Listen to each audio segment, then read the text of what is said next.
Good morning, students. Today we are going to discuss large intestine. Yes, our today's topic is large intestine. इसके पहले वाले video में हमने small intestine के बारे में पढ़ा था. Now after passing food from small intestine it comes to large intestine. Food जो है स्मॉल इंटेस्टाइन को पास करके वो कहाँ पे आता है? लार्ज इंटेस्टाइन में.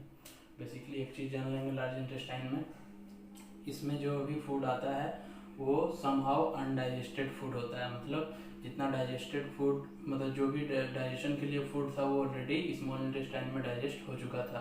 अब जो अनवांटेड फूड बचा वो लार्ज इंटेस्टाइन में एंटर करता है. Let's start. It is the last part of our digestive system which is 1.5 to 1.8 metre long and 4 to 6 centimetres in diameter. Yes, large intestine is the last part of our digestive system. ये digestive system का हमारा सबसे last part होता है. ठीक है, जो कि कितना लंबा होता है? 1.5 to 1.8 मीटर लॉन्ग होता है और 4 to 6 सेंटीमीटर इन डायमीटर. इसका चौड़ाई कितना होता है? डायमीटर इसका 4 to 6 centimetre. One thing notes करेंगे और याद रखेंगे, ये जो नेम है लार्ज इंटेस्टाइन और स्मॉल इंटेस्टाइन, ये इसके लेंथ के अकॉर्डिंग नहीं रखा गया है, क्योंकि यूँ देखा जाए तो लेंथ जो होता है वो लार्ज इंटेस्टाइन का कम होता है, 1.5 to 1.8 मीटर ओनली. इसका सिर्फ 1.5 से 1.8 मीटर लॉन्ग होता है, जबकि जो स्मॉल इंटेस्टाइन था वो इससे ज़्यादा लंबा था. लेकिन फिर इसको लार्ज इंटेस्टाइन क्यों बोलेंगे? इसके पीछे इसका लेंथ फैक्टर नहीं है, इसका वाइड फैक्टर होता है कि चौड़ाई किसका ज़्यादा है. स्मॉल इंटेस्टाइन का जो वाइड था वो कम होता था और लार्ज इंटेस्टाइन जो है इसका वाइड ज़्यादा होता है. 4 to 6 सेंटीमीटर वाइड था इसका, मतलब ये उससे ज़्यादा मोटा होता है, ज़्यादा चौड़ा होता है, इसीलिए इसका नाम लार्ज इंटेस्टाइन है. इसको ध्यान में रखेंगे कि इसका जो नेम है लार्ज इंटेस्टाइन स्मॉल इंटेस्टाइन, ये इसके अकॉर्डिंग टू लेंथ नहीं रखा गया बल्कि अकॉर्डिंग टू इट्स वाइड इसका नेम डिसाइड किया गया है. Next, it does not contain digestive glands. Yes, as we have discussed earlier, large intestine में जो भी फूड आता है वो ऑलरेडी डाइजेस्टेड होता है या फिर उसमें अब फर्दर कोई भी डाइजेशन नहीं होना है. तो जब डाइजेशन नहीं होना है तो कोई भी डाइजेस्टिव एंजाइम्स भी इसको नहीं चाहिए, और जब डाइजेस्टिव एंजाइम्स नहीं चाहिए तो डाइजेस्टिव ग्लैंड्स का भी होना कोई ज़रूरी नहीं है, क्योंकि डाइजेस्टिव ग्लैंड से ही digestive juice, digestive enzyme secrete होता है. तो इसमें डाइजेशन तो होना नहीं है, इसलिए इसमें कोई भी तरह का डाइजेस्टिव ग्लैंड्स नहीं होता है, ताकि इसमें किसी भी तरह का डाइजेस्टिव एंजाइम सीक्रेट ना हो. Next, it is specialised to absorb water from undigested matter. Yes, ये एक काम करता है after passing food from small intestine, somehow यदि उसमें कुछ वाटर अभी बच गया हो तो ये क्या करता है, उस वाटर को वेस्ट होने नहीं देता है, उस बचे खुचे वाटर को भी ये एब्जॉर्ब कर लेता है. इसका एक फंक्शन ये है that it absorbs water from the semi digested, not semi digested, undigested food material. जो अब डाइजेस्ट नहीं हुआ है उस फूड में यदि कुछ वाटर बचा है तो उसको भी ये एब्जॉर्ब कर लेता है. Next, it has 3 parts. इसका 3 पार्ट्स होता है, वन बाय वन हम लोग डिस्कस करेंगे. First one is केकम. It is a small pouch-like structure which is attached to a blind tube called vermiform appendix. First of all, इसका structure कैसा होता है? Small pouch like structure. Pouch like structure मतलब छोटा थैलीनुमा structure होता है, बैग-like स्ट्रक्चर होता है, जो कि किस चीज़ से अटैच रहता है? A blind tube called vermiform appendix.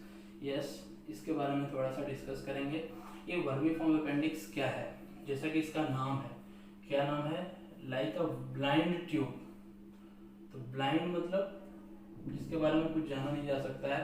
Yes, तो इसी से इसका नाम को याद रखेंगे. वर्मीफॉर्म अपेंडिक्स के बारे में आज भी जो फैक्ट्स है वो समहाउ ब्लाइंड फैक्ट्स है. मतलब हम लोगों को आज भी नहीं पता है, साइंस को नहीं पता है कि वर्मीफॉर्म अपेंडिक्स का कि आज के टाइम में क्या सिग्निफिकेंस है हमारे डाइजेस्टिव सिस्टम में, क्या रोल है इसका डाइजेस्टिव सिस्टम में, ये आज तक साइंटिस्ट को पता नहीं है. लेकिन हाँ, इसके बारे में ये कहा जाता है कि आज से बहुत दिन पहले, समहाउ हजारों साल, लाखों साल पहले, इस वर्मीफॉर्म अपेंडिक्स का हमारे डाइजेस्टिव सिस्टम में कुछ ना कुछ रोल था, कुछ ना कुछ रोल ये प्ले करता था. बट नाउ इसका रोल क्या है ये अभी तक क्लियर नहीं है. माना जाता है पूरे बॉडी में यदि कोई मतलब यूजलेस सब्सटेंस है, कोई यूजलेस ऑर्गन है, तो वो है हमारा वर्मीफॉर्म अपेंडिक्स. ठीक है, तो इसका नाम याद रहेगा. वर्मीफॉर्म अपेंडिक्स क्या है? एक ब्लाइंड ट्यूब लाइक स्ट्रक्चर, मतलब ब्लाइंड ट्यूब ही इसको बोलेंगे क्योंकि इसके बारे में कुछ भी अभी तक फैक्ट्स क्लियर नहीं है. ठीक है, पहले इसका रोल था, लेकिन जैसे जैसे इवोल्यूशन होते चला गया, ह्यूमन बीइंग एडवांस होते चला गया, तो अब इसका क्या सिग्निफिकेंस है, क्या रोल है, ये अब क्लियर नहीं है। Next, colon. It is the longest part of large intestine, it absorbs water from undigested food. ये जो है हमारे लार्ज इंटेस्टाइन का सबसे लंबा पार्ट होता है। लार्ज इंटेस्टाइन का स्ट्रक्चर समहाउ कैसा होता है, थोड़ा सा डिस्कस करेंगे। लार्ज इंटेस्टाइन का समहाउ स्ट्रक्चर कुछ इस तरीके से होता है। तो यहाँ से लेके यहाँ तक का जो स्ट्रक्चर है, इस पूरे स्ट्रक्चर को हम लोग क्या बोलेंगे, कोलोन। यही पूरा कोलोन है। तो जायज है, कोलोन जो है वो सबसे बड़ा होता है। इस कोलोन के यहाँ पे माउथ पे जो होता है यही केकम होता है, इसी से लगा हुआ होता है वर्मिकम अपेंडिक्स। ठीक है, यही रफ इसके अच्छे समझने के लिए क्लियर है। तो ये कोलोन है, यहाँ से लेके यहाँ तक। एक को असेंडिंग कोलोन बोलते हैं जो नीचे से ऊपर की ओर जाता है, फिर डिसेंडिंग कोलोन जो नीचे से ऊपर से सॉरी नीचे आता है। तो ये कोलोन हो गया, इसके पार्ट्स के बारे में अभी नहीं पढ़ना है। ठीक है, तो ये लार्ज इंटेस्टाइन का सबसे लंबा पार्ट्स होता है। और इसका एक और फंक्शन क्या है, it absorbs water from undigested food. Yes, as we have discussed earlier, large intestine has a specialised function to absorb water. इसका एक स्पेशलाइज्ड फंक्शन क्या था, वाटर एब्जॉर्ब करना। नाउ हम लोग जानेंगे कि ये वाटर अपने किस पार्ट से एब्जॉर्ब करता है, दैट्स नेम इज कोलोन। उस पार्ट्स का नाम क्या है, कोलोन। कोलोन के ही थ्रू ये क्या करता है, एक्सेस ऑफ वाटर जो भी उस अनडाइजेस्टेड फूड मटेरियल में प्रेजेंट है उसको एब्जॉर्ब कर लेता है। Next, rectum. It is the last part of large intestine. Yes, ये हमारे लार्ज इंटेस्टाइन का सबसे आखिरी पार्ट है, सबसे लास्ट पार्ट होता है। Which opens to the outside by an opening called anus, जो कि बाहर की तरफ जाके खुल जाता है और उस वे को क्या बोलते हैं हम लोग, anus. Last part of our digestive system is anus. What is anus?